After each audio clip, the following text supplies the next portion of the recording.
Welcome to All Things Moore County, Moore County's weekly radio show highlighting the many facets of the Sandhills. That includes real estate, lifestyle, community and neighborhoods. And now from 4 Properties, here's your host, Bill Sahadi. Good morning. Welcome to the talk show, All Things Moore County. Dorothy, we're about a week away from school back in session. You can see the pickup in traffic in and around Moore County compared to what it was like this summer, which was so enjoyable. I think that's going to change next week. And with the change and with all the people back in town, we're going to talk today about a service that benefits all the citizens, and it's the National 911 system. And we are fortunate to have with us the 911 communications chief out of Carthage, and his name is Bryan Lyczkowski. Bryan is going to talk to us and educate us about the 911 system, what it is and what it isn't, and probably pierce through some of the misperceptions of the 911 system, especially since, Bryan, I think you'd probably agree, when people call, they're usually in a state of duress, and it's not like they have practice That's right. to Most do people this. don't know. Right? Yeah, that's correct. Is there any literature that is available to the public to coach them if ever an emergency were to happen? We do have some information on our website for Moore County. It's www.moorecountync.gov. And you would just go to the departments tab and look at public safety. Right. And then there'll be a 911 section in there that has some pretty good information on it of what to expect and what's going to happen when people call 911. Is it a layman's opinion, which may be a misperception, that the summer is a slower time than the fall? Around here, it stays pretty steady with the 911 calls, where there's not really an uptick during the summer versus the winter, because we have a lot of tourism coming through the county for all the golfing and so forth. So we do have a lot of calls during the summertime as well. Right. I remember a couple of weeks ago in early June, I was over at Mid Pines Golf Club. I had some friends in town who were playing golf, and the place was busy as it would normally be on a weekend in season, and a gentleman collapsed on the patio right outside the pro shop. Mm-hmm. And I do remember that they told me a few days later that he's okay right now, but it scared everybody. We didn't know if he had a heart attack, but the emergency services, the pros were trained to get on the phone, make the right phone calls, get the people to the site. And I don't know if it was an epileptic seizure, but that's a typical type of situation that happens sometimes during the course of a day. It is. We receive calls from medical emergencies to fires to people just needing assistance getting up or getting off the floor if they've fallen down. Right. Or we can send, fire department out to just give them a hand getting up. Or, from law enforcement calls, we dispatch for the entire county as far as fire, medical, and law enforcement. So there's a lot of calls throughout the day that we receive for service. Sometimes watching TV shows, dramas, Hollywood shows, they glorify or they maybe exaggerate. You'll see a 911 call on a drama or a show. Mm-hmm. Is that realistic? To a point, it is. Yeah. There's a lot of questioning that goes in that they don't depict on those shows. Once someone calls 911, we have a series of questions through. It's called Priority Dispatch. It's a company that it's an international-based accredited company, and it's what we use to ask questions to get information to give to the responders. Okay. That's not shown a lot of the times, and we can give life-saving instructions as well. We can, how to save someone from choking or how to perform CPR on someone. if you don't know how. We can walk you through how to perform CPR. Wow. I've spoken to a couple of people in the last day about their experiences with 911, and the reason you're here and how you got here has to do with my two other guests, Keith and Georganne McDaniels, who live here in Southern Pines, and Keith, who has been a guest on the show in the past for different reasons, called me and started to tell me a story on the phone that it was hard, Keith, for me to absorb it because it was during the workday and I was running around. And but you and Georganne have a personal story to tell about an experience that both of you had with 911. Right. A couple of weeks ago, we got a call in the afternoon, and it was our 8-year-old grandson. He was he lives in Florida, but he was in Florida with his parents at a camp. And at the camp, they had a swimming pool. Now, he loves to swim, and so does his sister. But he got in the pool, and when he came up out of the water, he couldn't see anybody. And the message on the phone, which he had his dad's phone, and he called our number, and he said, "I'm lost." Well, you can imagine that just scares the crap out of you when it's a 8-year-old kid and he's in Florida and he says, "I'm lost." Mm-hmm. So. And actually, that's when I jumped in and I said, "Give me the phone." And so I talked to our grandson, and he said, "I'm here." And at first, we didn't know he was by the pool, just, "I'm at the camp." And so I narrowed it down. He said, "Well, I'm at the pool." And he said he didn't know where his mom and dad were. But so I told him, stay on the phone. Right. And I said, are there some adults there? And he said, yes. And is there a lifeguard? And he said, yes. And I said, go talk to the lifeguard and stay on the phone, and I can talk to her or him if you can't. And so at some point he hung up. And I tried to call him back, and he didn't pick up. So that's when we got more worried. And so Keith said, call 911. I did, and you're right, Bryan. They do take a lot of information, and it was everything from how old he was, how old his sister was, his mother and father, all this information, exactly what camp they were at, which I had. And so she was going to, refer the call to another state and county. And just about that time, my son called on another phone and said, we're here, we've got him. But the 911 operator, being very thorough, said, I want to talk to your son. Mm-hmm. And so she talked to him to verify he was on the phone, and all of the family was back together, and everybody was safe. She asked a couple of times to make sure that he was. Great. So very conscientious, very patient with me, because I was a little bit panicked. Yes, ma'am. When your 8-year-old grandson says, I'm lost, and that's his first words. Where were the parents? If he went into the pool and the parents were there? Well, he really wasn't in the pool. Okay. He was at the location where all their things were, their beach towels and all of that. Okay. And his father had left his phone. Okay. And so when Finn didn't see his parents come right back, he picked up the phone and he was going through the contacts, and he saw Mom. Well, he was thinking that was his mom, but it was me. Right. So he pushed the That's call. Cute. That's pretty smart. It was very smart. Resourceful. Yeah. And so when I talked to him on the phone, he said, Gigi? And I said, yes. And that's when he told me what was going on. So he was very calm. And so he called you from Florida.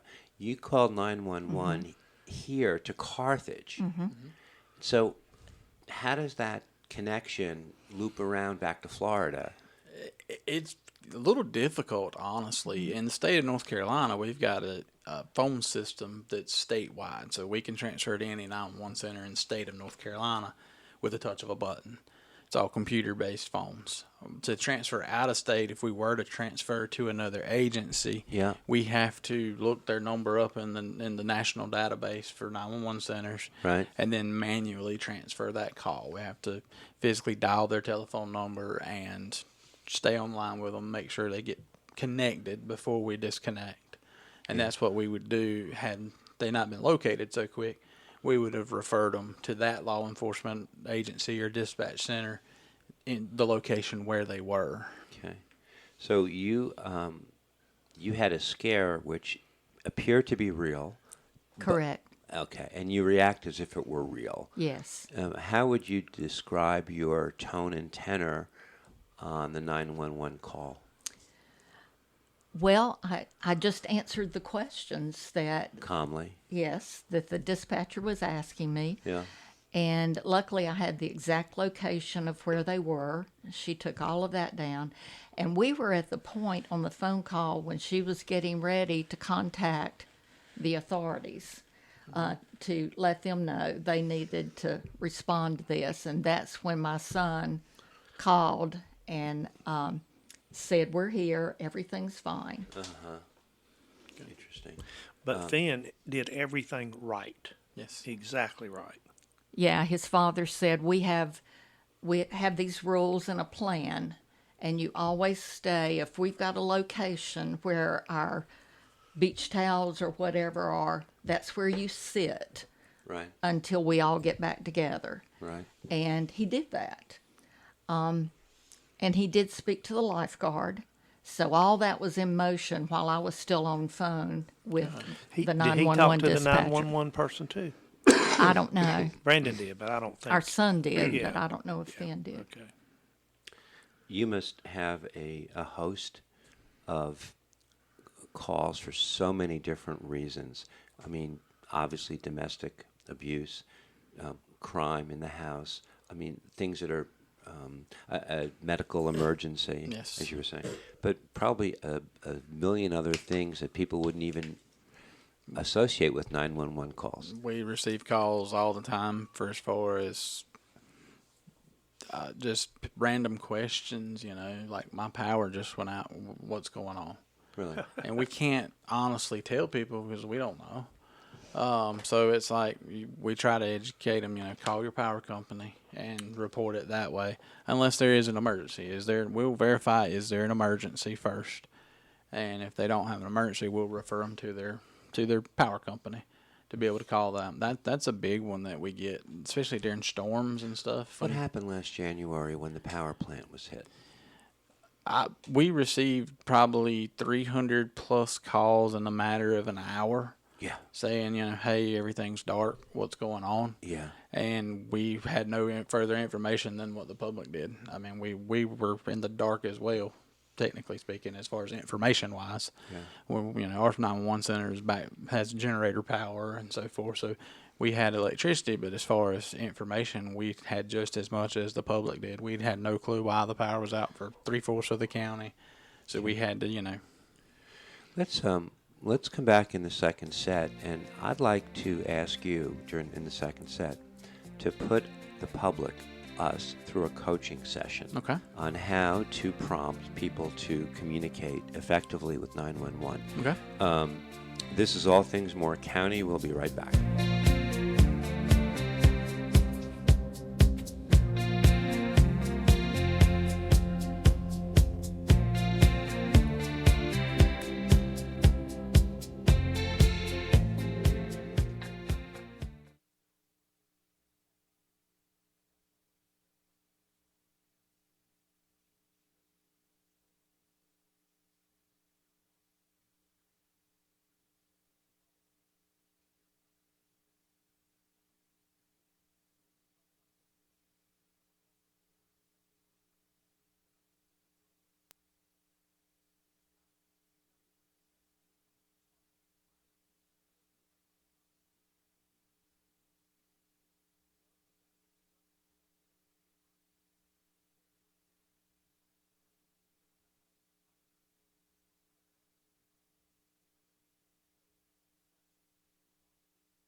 Welcome back to our second set of All Things Moore County. We're talking all about the 911 system, and even though we're talking about it as a national system, it's really more, from what Bryan, you were telling me, between sets at the state and local level. It is, yes. Each state has their own set of, they get funded individually, correct? That's correct, yes. So the 911 is funded by the taxpayers, the tax base, plus there's a 911 tax on people's phone bill? That's correct. You'll probably see on your phone bill down and like the other charges. There's a 911 surcharge. Basically, it's on landlines and on cell phone bills, and that's how we receive our funding from the state. We have to submit a budget every year to the state of what we anticipate spending the funding on, and it's from computer equipment to monitors to keyboards, mouses. Anything that we can use that's physical in the 911 center that comes from the state level. And what about your relationship with the different agencies that you have to reach out to? Fire department, police department? We have a good working relationship with all of our fire departments, police departments in Moore County that we dispatch for. We didn't cover that in the first set, but we do dispatch for every agency in Moore County, with the exception of the Moore County Sheriff's Office. They have their own dispatchers, telecommunicators, and Pinehurst Police Department and Southern Pines Police Department. Okay. We dispatch for every other agency in the county. Yeah. I'd love you to, I've never had an occasion to use 911. Keith, have you before? Never. This? No. No. Georganne, never? No. Okay. But at your prior work at the hospital, I'm sure there were people would come into the hospital as a result of a 911 call, probably. Oh, absolutely. Yeah. How do you coach people? What kind of advice do you want to give them? Because if they have to make that call, they're probably shaking at the time. We try to tell our people to make sure we have compassion for the caller to start with, because if you're calling 911, it's the worst day of your life. Right. So we want to make sure that we're giving that information and helping to get information. So the first step is when you call 911, we're going to ask you, what's your address? Where are you located? Yeah. We got to know where to send help. That's the most important thing. Just in case we get disconnected, we know we got a call and they're at this address, so we can at least send someone to check and see what's going on with us. Police department, a lot of the times the police department is going to come to basically every call that we have. Even if it's a medical call or a fire call, the police departments are going to go just to make sure everything's safe for the other responders that are going to be there. So once we get your address, we're going to verify your telephone number. And then we're going to ask you, do you need police, fire, or medical assistance? And then that tells us which telecommunicator needs to take the call. Because the way we break it up, there's one person that answers the phone. They're called the call taker. Then there's a fire and medical dispatcher and then a police dispatcher. So we can transfer to that telecommunicator once we know, hey, this is a medical emergency. We go ahead and the call taker will dispatch an ambulance to the location. That way we're not slowing down the process. And then they're going to ask a series of questions. They're going to go through the questioning process like we spoke about earlier. And help's already on the way. As soon as you call and we get your address and what's going on, do you need police, fire, medical? Help's been dispatched. We don't slow it down. While you're on the phone. While we're on the phone, we do it simultaneously. We have a computer system that's for fire and EMS that we dispatch from. It's called Locution. It's an automated dispatcher. Basically, we type in the information. We can hit one button on our computer, and it automatically will dispatch the fire department or EMS. That way, it's not taking that time away from the caller. We can concentrate on what the caller's saying. How do you coach the caller down in terms of their stress level, their nerves, to get them focused on the information? There's different techniques that we use. A lot of it's called repetitive persistence. Yeah. If somebody's, very hysterical, we try to talk calmly to them and just try to get them to calm down. Right. And if they're not wanting to give us the information, we just keep kind of asking the question 2 or 3 times. And most of the time, people, once they realize we're trying to, get the information to help, they'll calm down enough to be able to answer the questions. Yeah. You have 24/7 service. Yes, sir. what does the training look like? Okay. For your people who are manning the phones? Yep. So basically, when we get a new employee in, we have a 40-hour basic telecommunicator course that we do with a new employee. Basically, starting from here's how we answer the phone, here's what we do, and then once we get them through that 40 hours, we get them into the certification courses as far as the emergency medical dispatch, emergency fire dispatch, and we're implementing. Hopefully in January, emergency police dispatch. So it's that series of questions that they're certified in, and they know what to ask, and it's prompt. So we're getting the same information every time to the responder, so they actually know what's going on. We can get them more information. Right. So it's probably and there's law enforcement certifications as well. It's like the Division of Criminal Information to be able to run background checks on people, basically, so we can tell if they're wanted for anything. So, I mean, I would say it's anywhere from 100 to 150 hours of training for its classroom portion before they even get onto the dispatch floor. And then once we get them on the dispatch floor, it can be anywhere from 4 to 12 weeks before they're a released telecommunicator. So we're talking anywhere, 3 to 4 months before we have somebody hired and can function independently. Wow. Other than that, they're with a trainer. The trainer's sitting there monitoring them the whole time. So nobody's ever just thrown to the wolves. Right. So how many people are under you? Currently we have 3 per shift, 24 hours a day. 3 per shift. Okay. We were fortunate with this year's budget. The commissioners gave us 2 more positions. So it's going to put us up to 4 positions, 24 hours a day. And then there's 2 training communication specialists that are there. And they're there all 7 days a week for 12 hours. So during peak time of the day, we have the option of having at least 5 telecommunicators on the floor at one time. Great. This might be a really stupid question, Nope. but any question is okay. On average, how many phone calls do you get a day?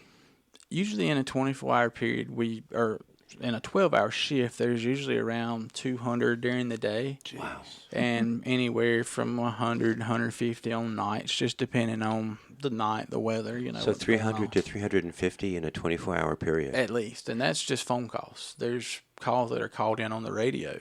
Like the fire department may get a phone call at their fire station, hey, my smoke detector's beeping. Well, they call us on the radio, and we will CAD that call, which is computer-aided dispatch. That's how we log all of our calls. They're all recorded and logged we keep the CADs for permanent record, basically.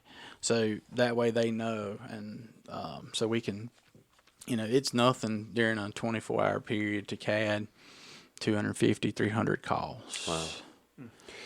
There are, in Moore County, we have 5 different generations living here, and a lot of people live alone. Mm-hmm. Mm-hmm. And I would wonder if somebody was feeling ill, didn't feel comfortable enough to drive themselves to the emergency room, 911 becomes their most viable option, doesn't it? That's correct, yes. And we urge people to call if they have an emergency or they need to go to the hospital. We want people to call. We don't want them to wait. And I'll go to my doctor in the morning. If something doesn't feel right, they need to call. So you would have an ambulance sent to the house? Yes, sir. And that way the individual, maybe in a spouseless household, wouldn't have to concern themselves with driving themselves if they were not feeling right. And I think one thing to bring up on that too is it may be an ambulance, but the fire department may also show up. Okay. All of our fire departments in the county run emergency or first responder, which is basically a medical service if they can get there before the ambulance to provide some life-saving interventions as well. So all of our fire departments in the county run medical calls as well. So just because you call 911, and once we go through our questioning, and that's when we get what the response level would be.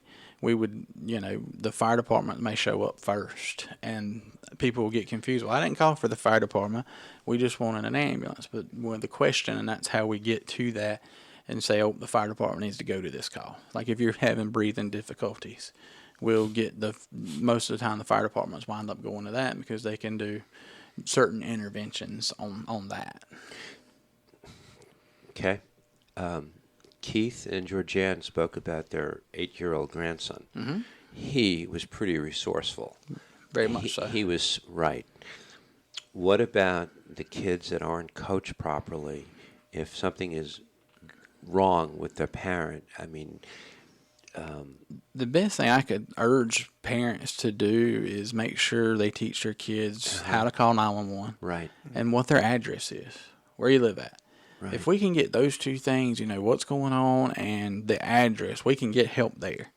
And there is technology out there, and if someone calls from their cell phones, it pinpoints basically where you're at through the GPS in their phones. Yeah. So we can get within, most of the time, 100 meters of where somebody's calling from. Mm-hmm. That's good to know. And if you call from your house phone, it pinpoints to your exact location as to where you're at. Do you find that, in your experience, that the parents do coach their kids in this vein? A lot of times, yeah. We've had a lot of calls from children with medical emergencies and the adult that's there with them. Right. And a lot of the times, the children, I think the youngest we've had was around 4 years old, was able to call 911 and give them their address. They couldn't That's really, impressive. yeah, they couldn't really say what else was going on, but just mommy needs help. Yeah. So I think that says a lot. Yeah. Let's come back in the third set and continue to talk about the 911 system, the value it is, and honestly, it's at the Moore County Gov NC website. It's moorecountync.gov. nc.gov. Yeah.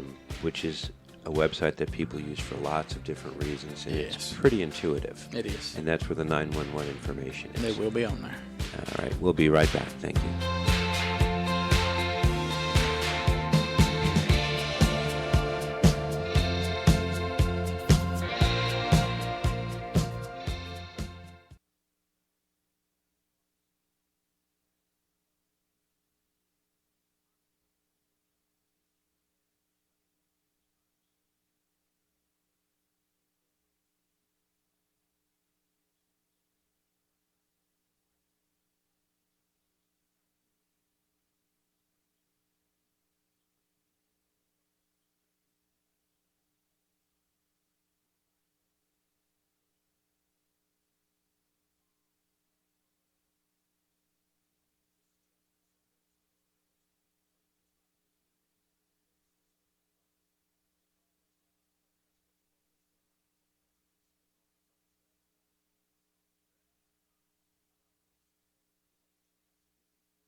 Welcome back to our third and final set. We're talking all about 911, and I want to thank Keith and Georganne McDaniels for calling me and coordinating the show.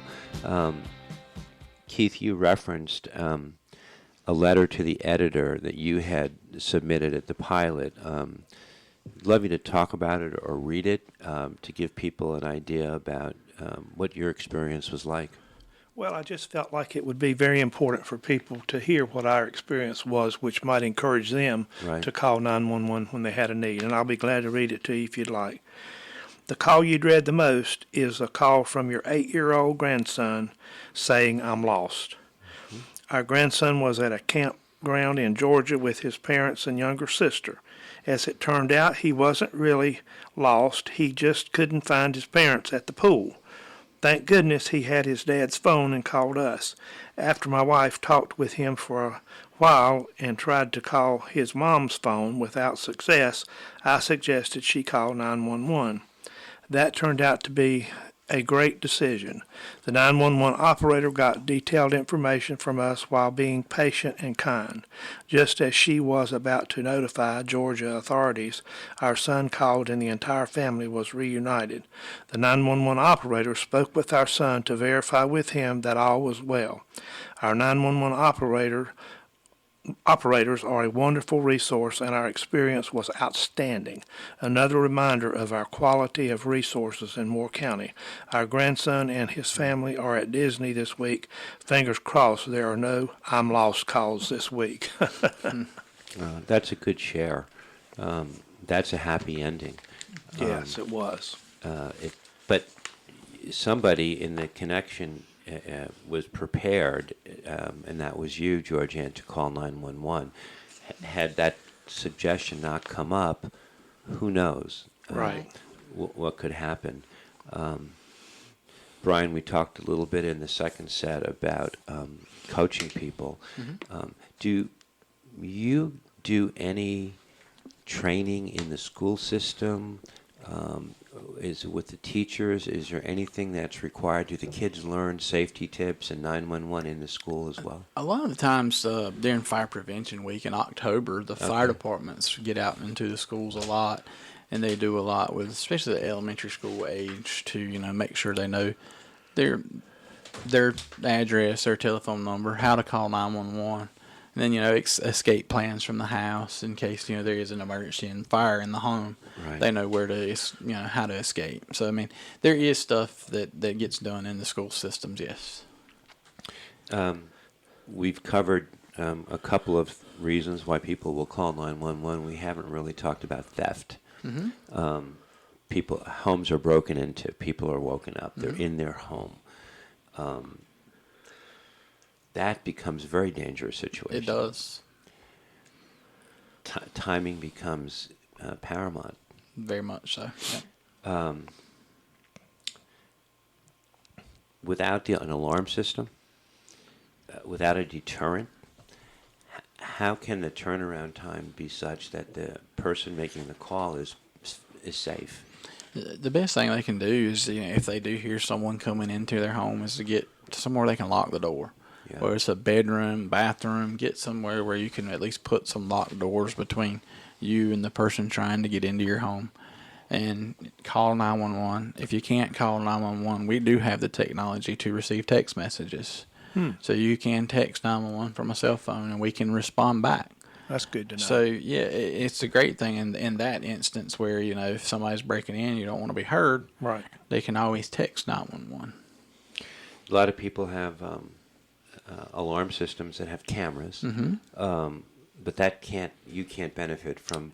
We do on the if you have an alarm system, we do receive all the alarm calls for the county. Okay. So if you've got a burglar alarm at your home, we would receive it. If you live in outside of the two municipalities I said that we don't dispatch law for. So if you live in Southern Pines, they would get the call, or in Pinehurst, they get the call from the alarm company. Okay. So, we do have the capabilities of receiving the calls. As far as the video, that's coming with the technology. There's technology out to where 911 will be able to view basically live video. Like, we could send a link to a cell phone, and basically you pull up and we see the camera of what's going on in real life. Crazy. Yeah. Is there on YouTube, because YouTube has become such a big part of our daily lives, are there tutorials? Are there coaching sessions where people can go on YouTube and type in 911 just to familiarize or to educate themselves as to what all 911 can entail? I honestly don't know. Okay. I'm sure there probably is some sort of resource out there, but I've not looked. I will this afternoon, more than likely now. So, tell me about File of Life. Okay, we do have a system that we try to get out there, especially to our older population, people who are home, single, home alone. It's a red folder that goes on your. Most time people put it on the refrigerator. It's a little magnet pouch, and inside of it you put your pertinent information, your emergency contacts, your medications you take, and it just that way. If for some reason you can't speak, if you're unresponsive, it gives the emergency responders enough information to know, oh, this person's a diabetic. Let's start looking to how to treat that. Right. And that's in the home, and we do have a system called Yellow Dot. It's very similar to File of Life, but it's for your vehicle. And all those resources, these resources are available free of charge. They're on our website. You can submit a request, and we'll mail you out a form and the sticker for your car and the File of Life to go on your refrigerator. We'll send those out to anyone in the county who needs it. Okay, so if a car has a yellow dot on it, what does that mean to you? It means that, especially for all the emergency responders in the county, they know that there's information in the glove box of who may be in the car. A lot of times we see that in the younger generation for children who are nonverbal.